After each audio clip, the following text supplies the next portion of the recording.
ইতিহাস সব কথা বলে না।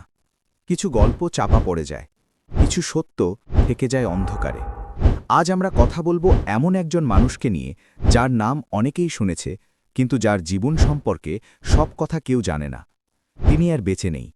নাম শরীফ উসমান হাদি।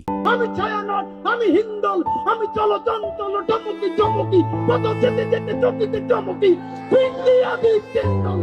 বাইরে থেকে শরীফ উসমান হাদিকে যেভাবে দেখা হতো, ভেতরে মানুষটি ঠিক তেমন ছিলেন না। এটাই সবচেয়ে বড় সত্য। তিনি ছিলেন নিঃসঙ্গ। নিজের সিদ্ধান্ত, নিজের চিন্তা কারো সঙ্গে সহজে ভাগ করতেন না।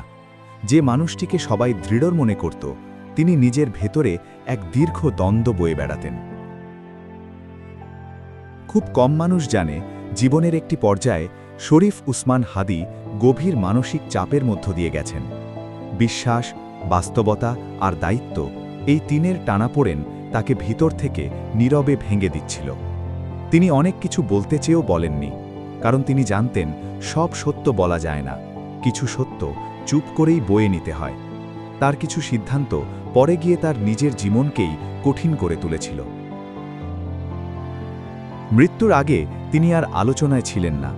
নামটা ধীরে ধীরে আড়ালে চলে যায়, কিন্তু তার জীবন একটা বড় শিক্ষা রেখে গেছে। সবচেয়ে নীরব মানুষগুলোই সবচেয়ে বেশি লড়াই করে। আজ আমরা তাকে বিচার করতে আসিনি, এসেছি বুঝতে। কারণ মানুষ ভুল করে, ভেঙে পড়ে, আবার হারিয়েও যায়।